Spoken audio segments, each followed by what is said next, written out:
Hi guys, welcome back to BS2TCG Deck Forger, and this is your host Mark Iyong.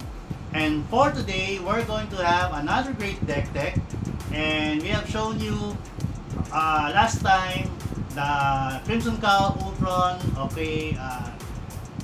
Darkhold, Out of Time combo, and before that, we have also shown you Stress Point, wherein we use the Kardak main character in order to shatter your opponent's library. But this time around, we're going to come up with another great combination for a particular main character that my friend Janton Cuaki would like to improve. So he messaged me, how can we actually level up Adam Warlock, considering that his level 2 level up condition requires that your opponent drop several used characters with a total of 15 costs or above. And in that instance, of course, Adam Warlock becomes powerful once he gets that particularly 1 XP, and he becomes that 13 attack, 13 defense character with flight and master of the soul gem. So the problem, of course, is your level up condition is in the hands of your opponent. And if your opponent is merciless and knows how to circumvent his particular level 2 level up condition, then that poses a problem for any player running Adam Warlock in any tournament. So in this particular episode of BS2PCG Deck Forger, we're going to try to come up with a good sizable combo. I don't know if it's really that effective yet, but of course it will work to your advantage and force your opponent to be able to come out with those 15 cost characters or more. So try to stick with me as we go over Janton Cuaki's inquiry on how to build a good Adam Warlock deck.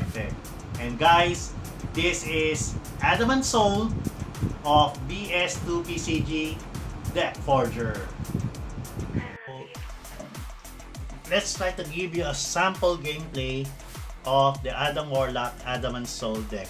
So let's try to shuffle this first, because as you may have noticed, I'm doing my shooting in reverse, and so hot here in Manila right now. So I'll try to give you a very short sample gameplay on how Adamant Soul will work. Okay, now your key crucial gameplay here, of course, is to be able to drop your Maria Hill. I can survive since she's only 1 health. Then at the same time, be able to play your Mockingbird in order to rearrange your opponent's top deck and let that a 6 drop, 7 drop, or 8 drop supporting character out in the open for Maria Hill to ping with her Welcome to Pleasant Hill. But then again, you still need to, of course, play Grandmaster, so that once that particular supporting character gets out, since it was not recruited, then it will be KO'd instantly. But then that is again before, or after, the board reads those 15 cost character for Adam Warlock's level 2 level up power. Okay, so I hope I was able to sorry for that, because so hot right now and I'm really getting my hands so sweaty on the card sleeve. But then again, we will try to, of course, cut it and give you a very random draw on card, so that it will simulate an actual match, in a tournament. So now, if your opponent gets to draw first, it's up to you. If you go second, it's okay, good, because you have to understand Adam Warlock has 5 attack and 5 defense, so very powerful stats. So seldom does opponent be able to stun him immediately. Then, if you go first, it's up to you. Let's try to draw. So, 5 cards, 6, and a 7 card. Okay, now you have exactly number of cards on your deck, from your deck, that are so positioned to your combo. So we have your Grandmaster, we have a Helicarrier, we have a Proteus, and we have a Maria Hill, a Fitzsimmons, a Mockingbird, and a Simon Class. So let's say if your opponent tries to go first, it's okay. So seldom can they stun Adam Warlock. But if you're after a very aggressive deck, then again it's up to you if you want to go first. But then I would like to go second. So he plays his first resource, then now he plays his first drop, or if none, then he just stays in position because of course he cannot stun Adam Warlock. Then now you draw 2 cards. And for this particular instance, you have your second copy of Fitzsimmons and your Mockingbird. So you play your first resource, and that is the Helicarrier. Now try to look at your opponent if he's able to stun you. If not, you can go for the attack. But then you don't play Simon Class until you have an Earth location in your hand. So though he's 1 cost, okay, his drop is reserved for late game turns. Okay, so you try to attack, simulate a stun, it's okay. Then it's your opponent's turn. Okay, he gains a wound. So now he plays his second resource. Then of course, once he plays it, he drops a character, whatever. So if either stun or not, then it's okay with you. Okay, if he gets stunned, no problem. Okay, then now he goes to his level 2 state, and that is of course he becomes okay. Now he becomes the Cocoon. Okay, now it's your turn 2. Let's try to take a look. So now you have a Sean Carter, and now you have a Proteus. Okay, since you don't have much of any cards in your hand, it's up to you if you want, let's say, to play that other Fitzsimmons or that other Proteus. But for my thought, I would play Proteus because of course it's an 8-drop character. You cannot play it until later. Okay, so let's try to look at Sean Carter because you need the location. Then you have a Shield Agent. Okay, so it's up to you if you want to retain it. If not, then put it back. Okay, so again, in this particular build, of course, chances are Sean Carter on your opponent's third turn will get KO'd. It's okay. Then Shield Agent, then you have a yellow. Okay, then let's try to look at this. Try to play Shield Agent first. So you need the blue. We need the blue already. Not yet. Ah yeah, we need the blue because of laboratory. Laboratory with we need that because of the Maria Hill. And then you also have to play Fitzsimmons. Okay, in order for you to scry 3 cards from your hand. So I think this of course particular randomness was not really that effective with my kind of shuffling. Now it's up to you if you want to, let's say, play Fitzsimmons first, then use that extra yellow in order for you to, of course, oh sorry, I forgot, I have to retain 1 laboratory. Okay, so it's up to you if you want to retain that and reduce the cost of your Maria Hill. Okay, or much better, you don't play Shield Agent but then you play Grandmaster, so that somehow he serves as a deterrent to any character attacking your Fitzsimmons directly. Okay, so it's okay, you play that 1 yellow, it's okay. Then now you draw, your opponent goes to his 4th turn, does whatever, like of course if Grandmaster gets stunned during combat, it's okay. But then Fitzsimmons, if he gets stunned, then he gets a wound, it's okay also. Now you go on checking your opponent's number of main characters. because of course supporting characters together, because you know, things might get okay. You might forget that Adam Warlock already leveled up. Then we have drawn a Vigilante Justice and another Laboratory. So we play on this on our 4th turn. Now here is where your option begins. Okay, it's either, of course, Fitzsimmons. Normally they will try to gangbang on Fitzsimmons and try to remove that by engineer. But for me, I would rather have, let's say, play one shield agent.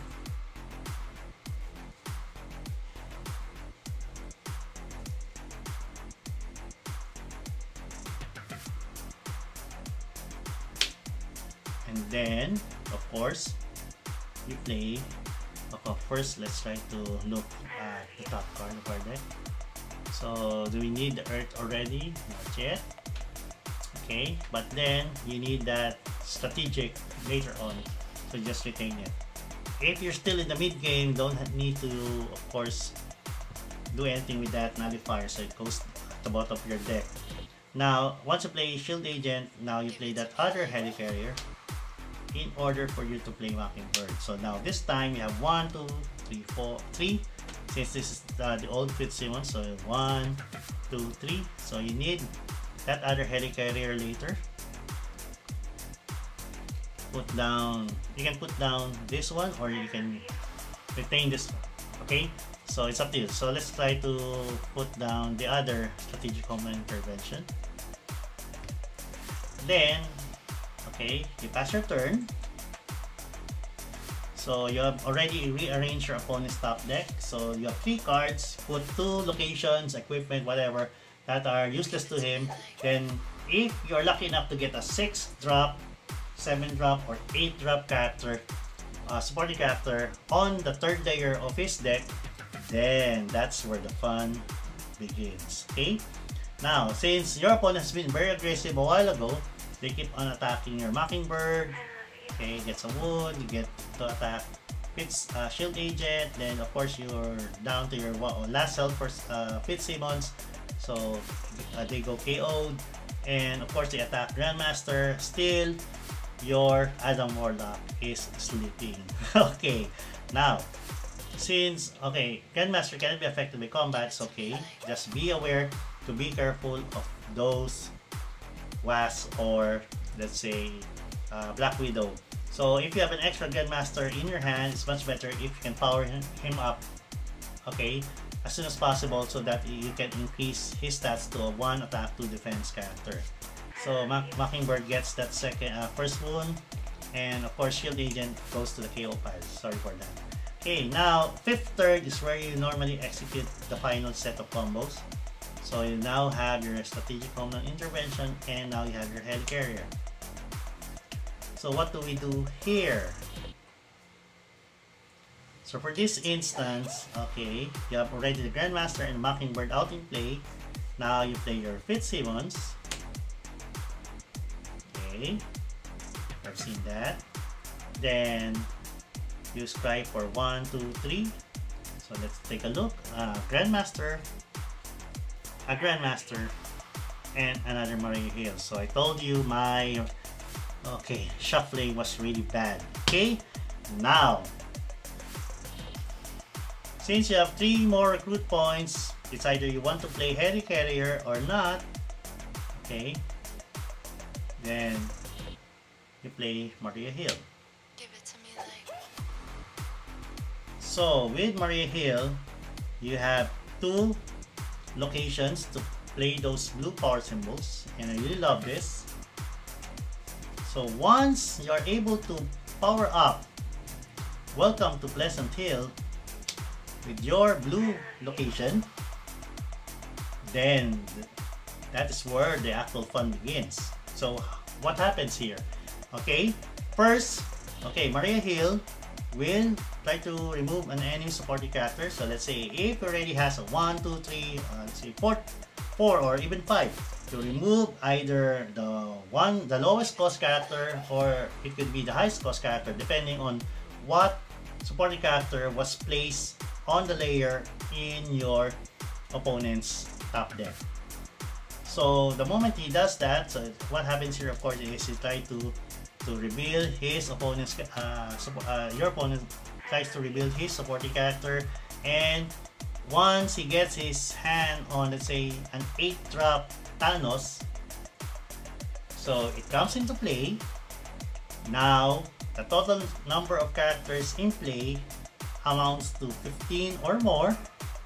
Then of course you recover Adam Warlock and he gains an XP, and Adam Warlock now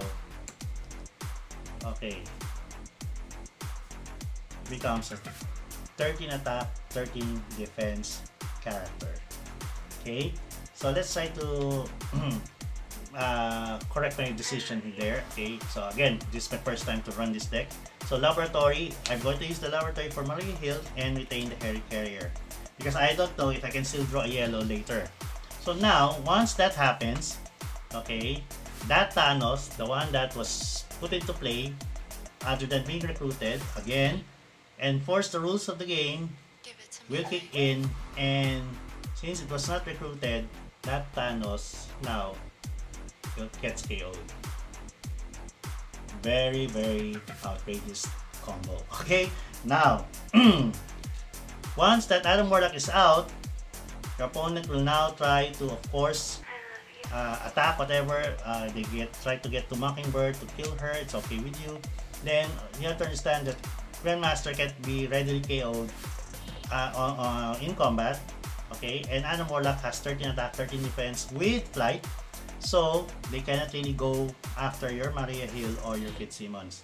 So if the opponent's turn ends, now you get to draw 2 cards for your 6th turn. Try to play, let's say your Simon Trax this time. Or if not, let's try to play with your Fitzsimmons. Okay, so 1, 2, 3, 4, 5, 6. You have your Fitzsimmons in play, still intact with Engineer and Gadgeteer. Now, during the build phase, you pay your Helicarrier for that yellow, and out comes your Proteus.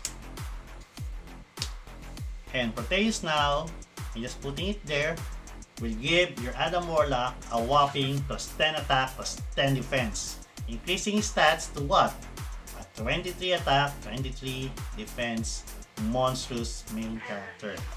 And should there be a bigger character out in play, which I doubt, you can still use Homeland Intervention in order to, of course, increase his stats further. Or, if it's being mauled by several characters, you can use Vigilante Justice.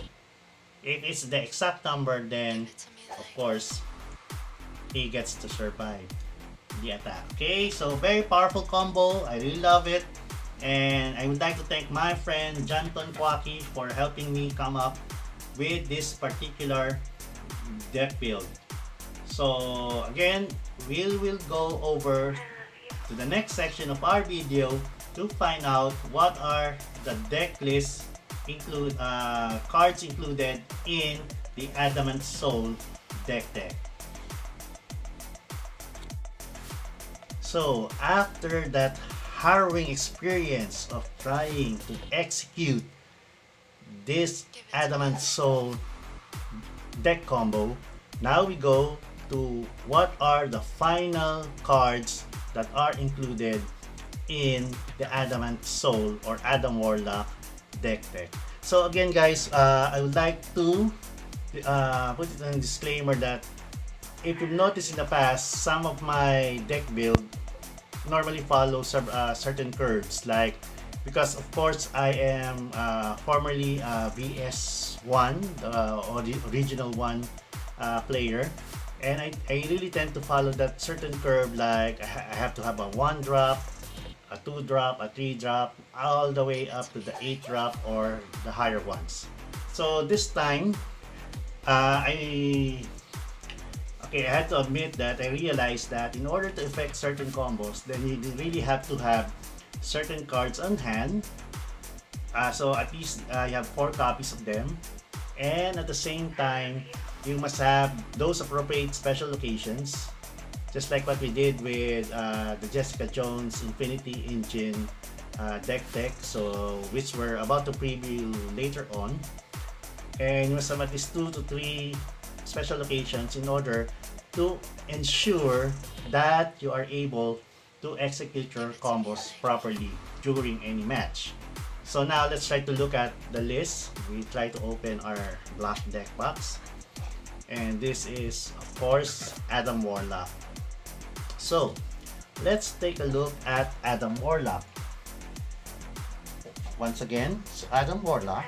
Let's try to focus on this character. And he is from the Guardians of the Galaxy. And at level 1, he is a 5 attack, 5 defense character with, of course, flight and 1 health. So the 1 health is not really a problem because, of course, he has this level of power called Prepare for Rebirth. So he needs only 1 XP to level up, and the condition is if Adam would be KO'd, instead heal all wounds from him and he gets an XP. And this power cannot be turned off. Okay, so normally this particular scenario will provide you with your level 2, and that level 2 now is face down the moment that he gains an XP. So in effect, it's like he's already hidden, and at the same time, okay, he becomes an 8 attack, 8 defense using that flight, and now he gains 3 health. And he has regenerative cocoon wherein Adam cannot recover during your recovery phase. So no matter what you would like to do, of course the can't beats can rule will always take effect. And this time he has, okay, timely rebirth. So he needs only just 1 XP again to level up. And when an enemy supporting character appears, if there are supporting characters with a total cost of 15 or more on that side, then recover Adam Warlock and he gains an XP. And this power cannot be turned off. So I'd like to clarify this, that this power cannot be turned off, of course, is it's still in effect even if he is face down. So Adam Warlock, okay, at level 1 is huge for a 5 attack, 5 defense character.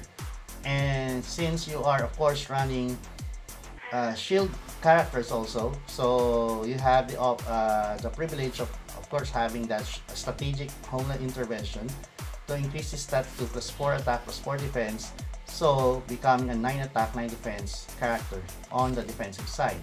Okay, so okay, very hard to stun with on the early turns. So as a player of Adam Warlock, you have 2 options. It's either you go attacking, then you try to level up later, or if you're forced to level up, then you become a stall deck in return. So a very nice combination for this character, and I would like to, of course, give my kudos to the people at Super Awesome Games for coming up with a very good, very definitive, and very flavorful, okay, character trait for Adam Warlock. Now, if you are able to get that 1 XP upon his level 2, then now he becomes level 3, and he becomes that huge 13 attack, 13 defense, very similar to what, okay, we have seen with the original Adam Warlock supporting character. He now regains his flight, and he still has 3 health.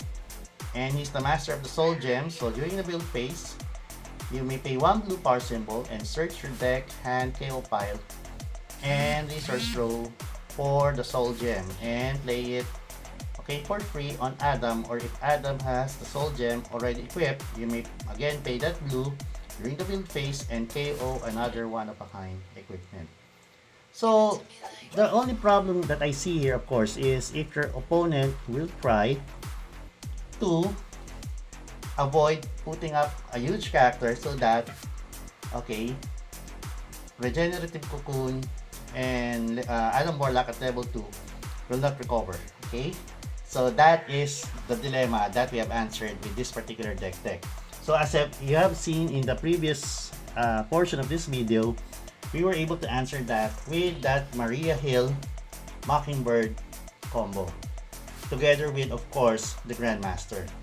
Because when, of course, Janton and I were trying to devise this particular deck, the only problem that he was hesitant with is, of course, once you're able to pull off, say, a 7-drop or an 8-drop character from your opponent's deck, then it may pose as a problem if it stays in play. And I told him that's not a problem, there's more. Of course, besides Maria Hill and Mockingbird, of course, you have the Grandmaster. Okay, so let's try to look at the other cards in this deck. So let's go to the supporting characters. So initially, you have 4 copies of Simon Trask as part of your deck. And because, of course, Simon Trask is important in any deck that uses Earth as one of its basic location. Simon Trask is non-affiliated. He's a 0 attack 2 defense character with 1 health, and his keyword power is humanity's last stand. So meaning when Trask appears, okay, he may play, okay, he may pay an Earth location or humanity symbol, and he does KO an enemy supporting character that doesn't share a team affiliation with a character on your side. So again, I'd like to give my thoughtful appreciation to Mr. Colby and the rest of the guys at the collective for reminding me of Simon Trask.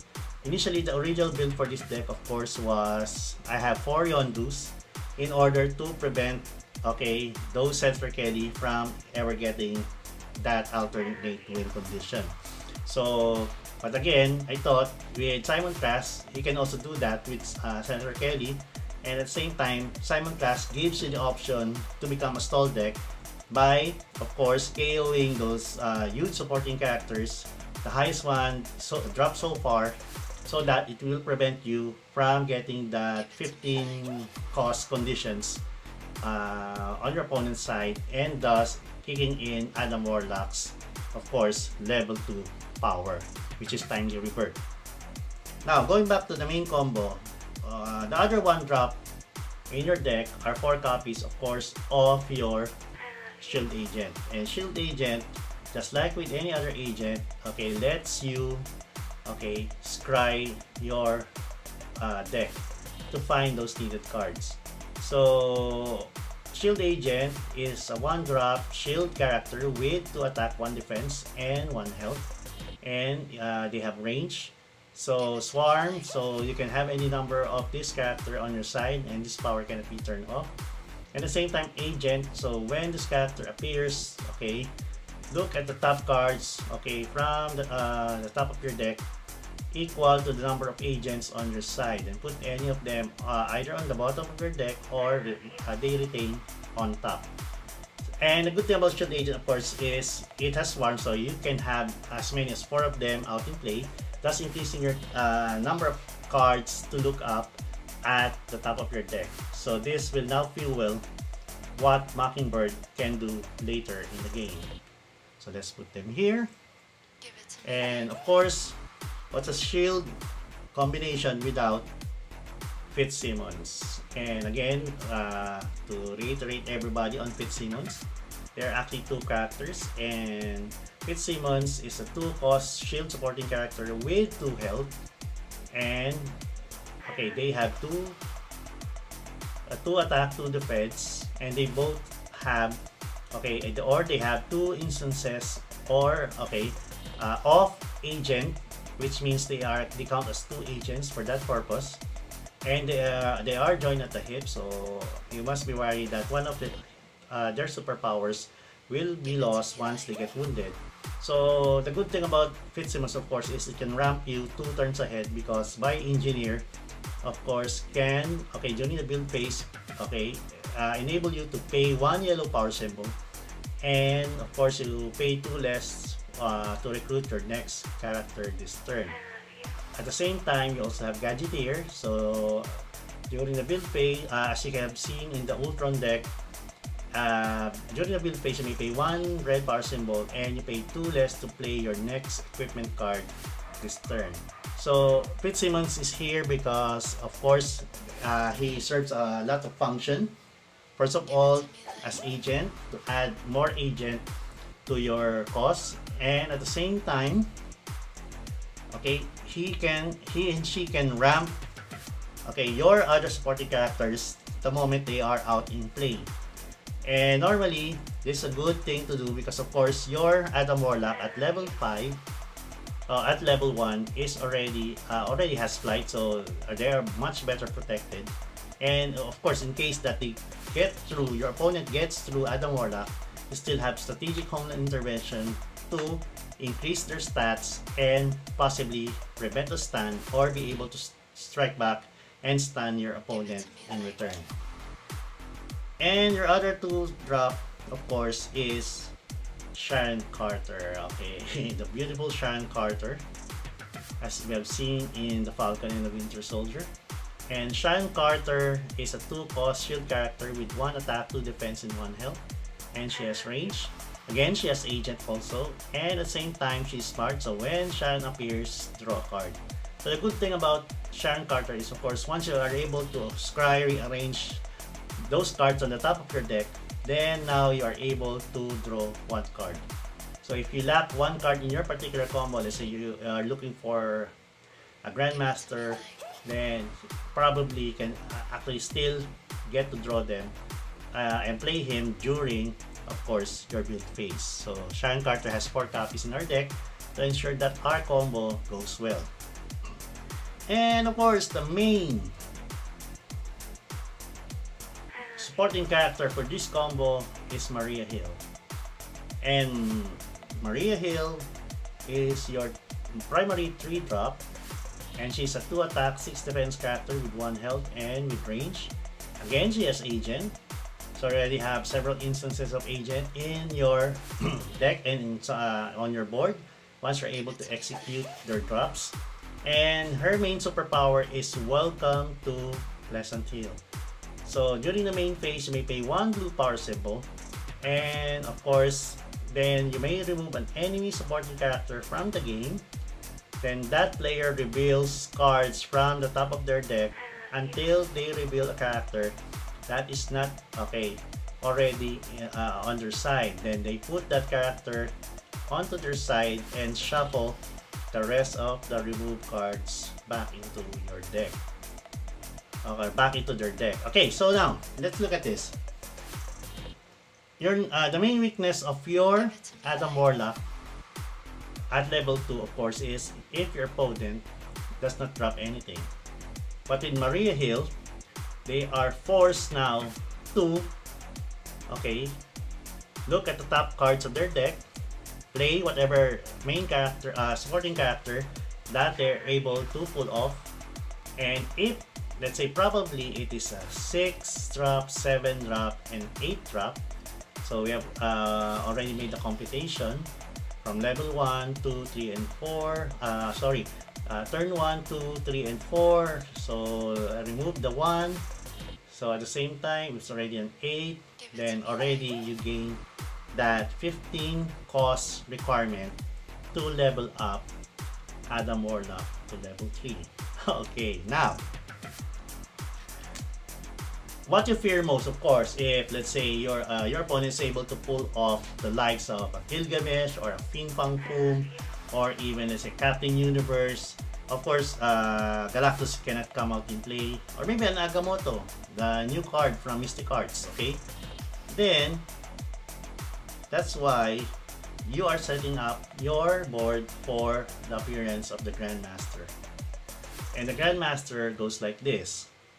He is from the Super Villains team, and he is a 3 cost 0/1 or 0 attack 1 defense character with 1 health, and he's the Elder of the Universe. So if the Grandmaster gets stunned during combat, he doesn't get wounded. So the only problem with Grandmaster is, of course, just like with any other Elder of the Universe, he has only 1 health, 1 defense, so very susceptible to the likes of Black Widow and the Wasp. or even some of the other Leviathans with Comet Fall. But he has enforced the rules of the game, so when a supporting character appears other than by getting recruited from hand, then you get to KO it. So let's try to look at the synergy of this card with, again, Adam Warlock. So once Maria Hill is able to pull off Welcome to Pleasant Hill, then once it appears, you have to understand that when an enemy supporting character appears, if there are supporting characters with a total cost of 15 or more on the side, then you recover Adam and he gains an XP. So as the primary player with your, of course, it's your turn option, you can decide that you have to trigger first Adam Warlock's ability before Maria Hill's ability, or let's say Grandmaster's ability, takes effect. So again, the character appears, then it will read for that 15 cost, and then Grandmaster now will get to KO it. So problem solved. Okay. Now, to finally complete the combo, we have the final piece in your shield repertoire, and that is Mockingbird. So let's take a look at Mockingbird.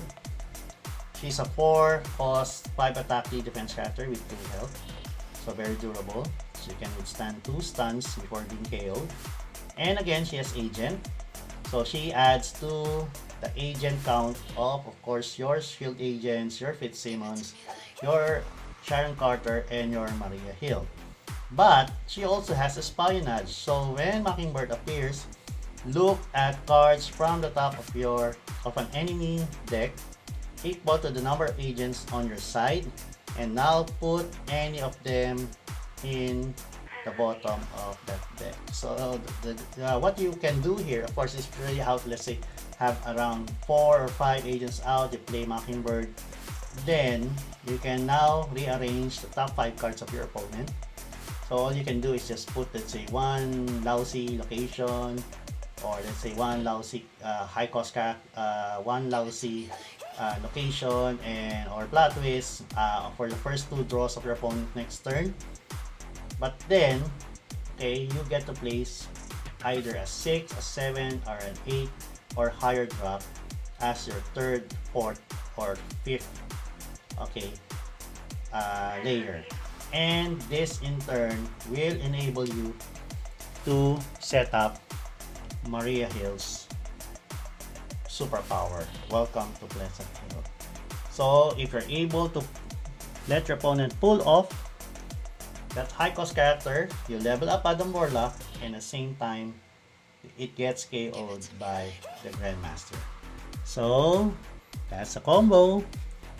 But as we have seen in the video, we were able to pull off a huge Adam Warlock because we have 4 copies of Proteus in our deck.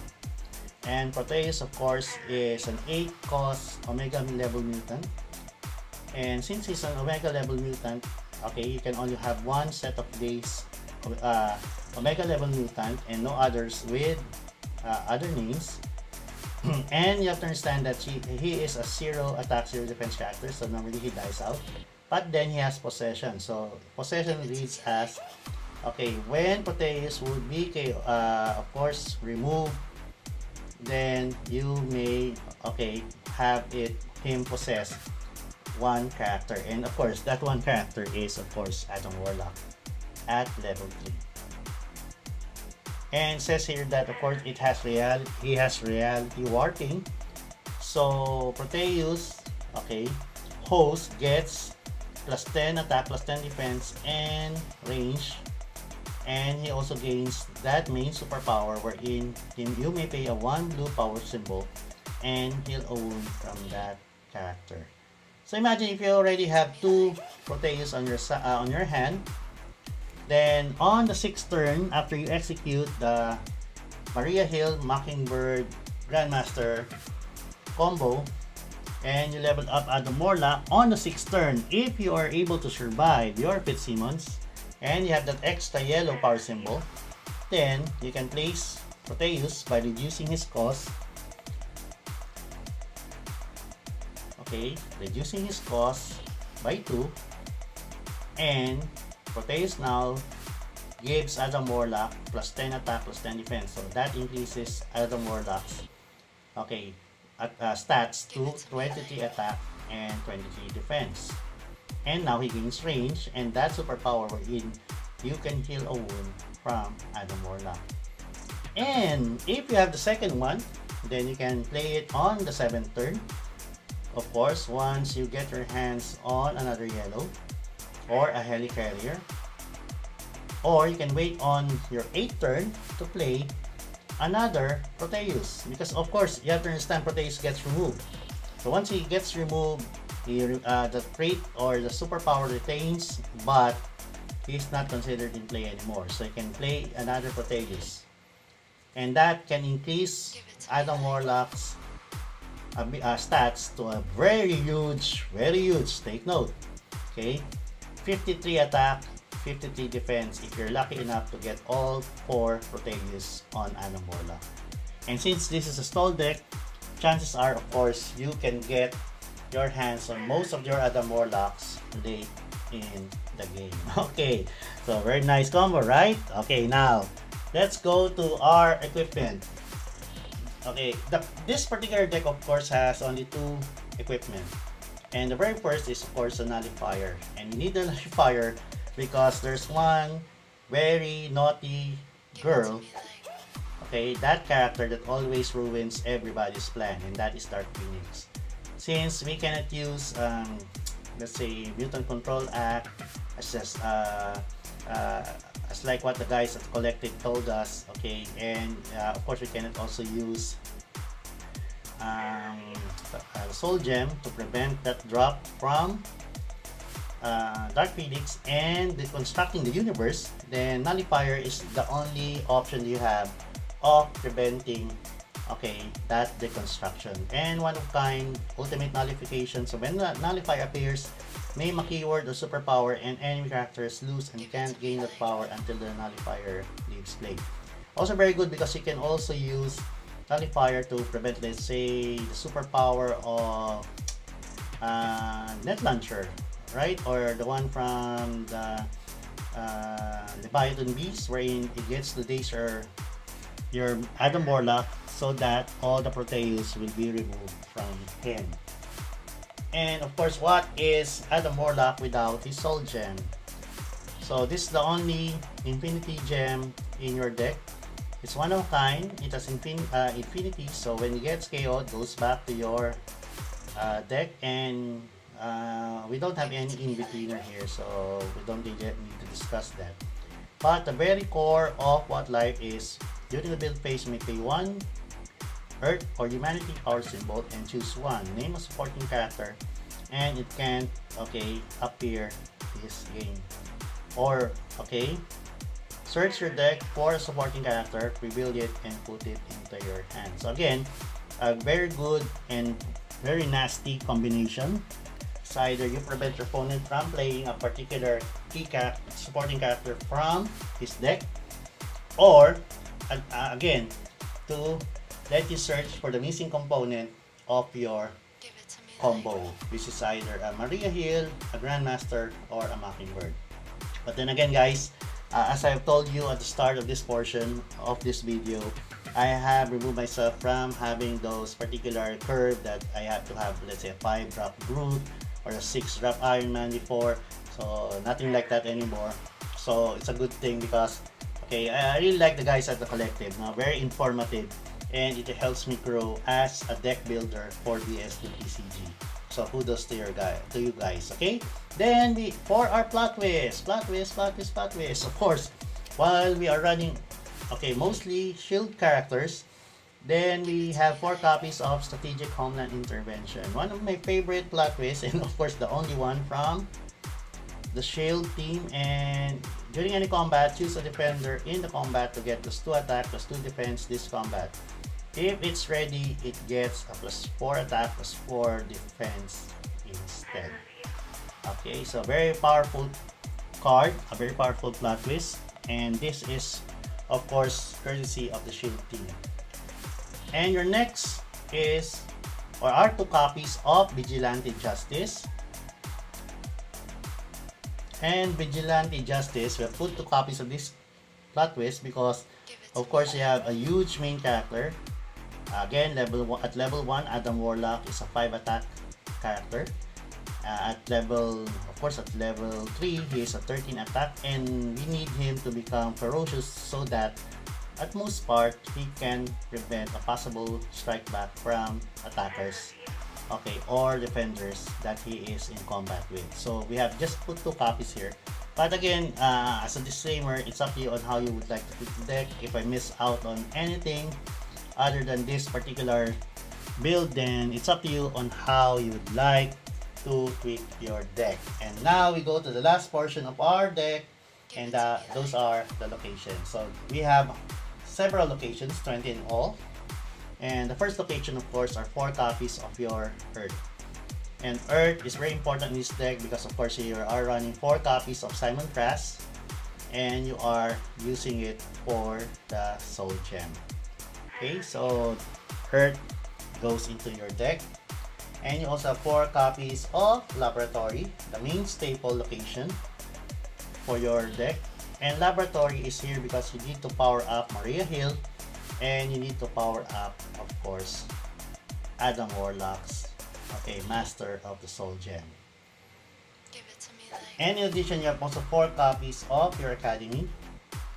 And we need Academy here because we need to ramp with Fitzsimmons. You can try with the Mantis, but of course, I would rather have the Fitzsimmons because it's they serve as a dual purpose card, either to ramp your deck and also to ramp your agent ability. And Academy is used to power up, of course, Fitzsimmons Bioengineer. And of course, we have 4 copies of Helicarrier. Speaking of that, because of course we need to have more access to that yellow power symbol to power up Fitzsimmons, okay, Bioengineer. Not so much on the Gadgeteer, but of course you can still use Helicarrier for Fitzsimmons Gadgeteer if you need to drop that nullifier as an extra play during any turn, okay? And finally, of course, you have 4 copies of Nowhere.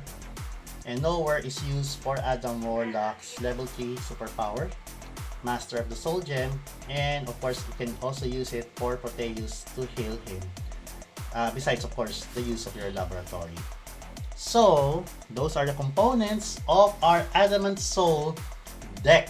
So I hope you really like this video, guys. And again, it's up to you on how you like to build this deck, tweak it. The guys at the Collective already showed us a list of all the possible combos, combinations, okay, infinite combos, power combos, and whatsoever. But always remember, we are building decks to have fun with, not to bash around or, let's say, try to what do you call that thing? Is it like punishing your opponents, punishing your friends? It's not fun, guys. So I am not building decks, or I'm not recommending decks because of course we would like to, okay, give our opponents a very sad experience. But of course we like to build decks because of course if you're going to a tournament, any player who goes to any tournament or even any race, that is my motto even before when I was with the Tamiya community, is that of course every player, every contender always desires to win. So you don't build decks because you don't want to win.